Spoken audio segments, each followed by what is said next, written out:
જુદા જુદા 50થી વધુ ગુનામાં સંડોવાયેલા જામનગરના કુખ્યાત સાયચા બંધુની પ્રોપર્ટી પર દાદાનું બુલડોઝર ફેરવાયું છે। જામનગરના બેડી વિસ્તારમાં આજે દાદાનું બુલડોઝર ફેરવી મેગા ડિમોલેશન કરવામાં આવ્યું હતું। થોડા દિવસ પહેલા જ જામનગરમાં વકીલની સરેઆમ થયેલી હત્યા બાદ પોલીસ એક્શનમાં આવી છે અને ફરી એકવાર આજે કુખ્યાત સાયચા બંધુની 6 પ્રોપર્ટી પર બુલડોઝર ફેરવી દેવામાં આવ્યું હતું। જામનગરમાં સાયચા બંધુની 6 પ્રોપર્ટી ઉપર આજે પોલીસ તંત્રએ સરકારી તંત્રને સાથે રાખી અને ડિમોલેશન હાથ ધર્યું છે। જે પ્રકારના દ્રશ્યો જોઈ રહ્યા છો, એસપી પ્રેમસુખ ડેલુ વહેલી સવારથી જ અહીં આવી પહોંચ્યા છે। જામનગર શહેરના બેડેશ્વર વિસ્તારમાં જે સાયચા બંધુઓ આવેલા છે, આમની જે કુખ્યાત કર્મકુંડળી છે તેને લઈને આજે ડિમોલેશન છે તે ફરી એકવાર હાથ ધરાયું છે। અગાઉ 2 બંગલાઓ તોડ્યા બાદ જામનગરની બેડેશ્વર વિસ્તારમાં જે 6 જેટલી પ્રોપર્ટીઓ આવેલી છે, આ 6 પ્રોપર્ટીઓ પર આજે એસપી પ્રેમસુખ ડેલુ સહિતના જે ઉચ્ચ પોલીસ અધિકારીઓ છે તેમના પોલીસ કાફલા દ્વારા આવી પહોંચ્યા છે અને બુલડોઝર દ્વારા 6 જેટલી પ્રોપર્ટી તોડી પાડવા કામગીરી છે તે હાથ ધરવામાં આવી છે। ડિમોલેશનની કામગીરીને લઈને જામનગરના એસપી પ્રેમસુખ ડેલુ પોલીસ કાફલા સાથે બેડેશ્વર પહોંચ્યા હતા। આ વિસ્તારમાં સાયચા બંધુઓ દ્વારા ફાર્મ હાઉસ અને ઓફિસ સહિત અલગ અલગ વંડાઓ બાંધવામાં આવ્યા હતા, ત્યારે ગેરકાયદેસર રીતે ઊભી કરવામાં આવેલી પ્રોપર્ટી પર ડિમોલેશન કરવામાં આવ્યું હતું। પોલીસના ચુસ્ત બંદોબસ્ત વચ્ચે ડિમોલેશનની કામગીરી હાથ ધરાઈ હતી।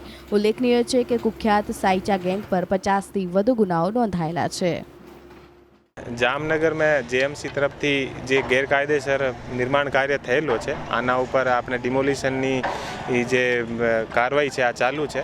हूँ आपने बतावी दूँ, जे लोगों पर डिमोलिशननी कार्रवाई चालू है, आ लोगोने त्रास थी अपनी एक जे शिक्षिका थी आ आपणो पोतानो जीव गमावी दीधो हतो અને એટલા વધારે આનો ત્રાસ હતો અને આ શિક્ષિકાનો જે કેસ કોર્ટમાં જે એડવોકેટ લડતા હતા, આ એડવોકેટનો એ 2 થી 3 દિવસ પહેલાં બ્રુટલ તરીકેથી એ લોકો આનો રોડ પર દાદાગીરી કરી અને ગુંડાગર્દી કરી અને આનો મર્ડર કરી નાખ્યો છે।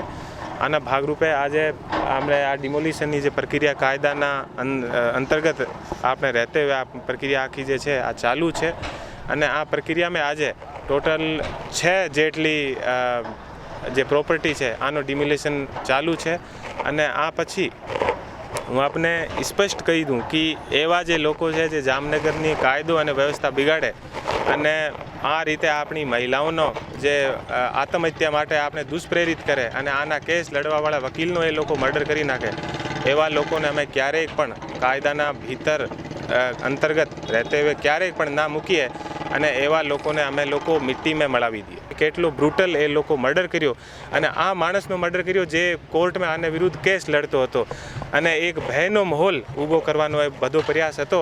આના ભાગરૂપે આમ પબ્લિકના વિશ્વાસ રહે કે આખી પોલીસ જામનગર આને સાથે છે, આમ પબ્લિકને અને આદરણીય આપણા મુખ્યમંત્રી શ્રી અને આદરણીય આપણા ગૃહમંત્રી શ્રી જ્યારે જામનગરમાં આવ્યા અને સ્પષ્ટ કીધું હતું કે કોઈ પણ ગેંગ આપણે જામનગરમાં ચલાવીએ નહીં અને આના ભાગરૂપે એ જે ગેંગવારી કરે છે અને જે આમ પબ્લિકને હેરાન કરે છે આના ઉપર આ કાર્યવાહી ચાલુ છે।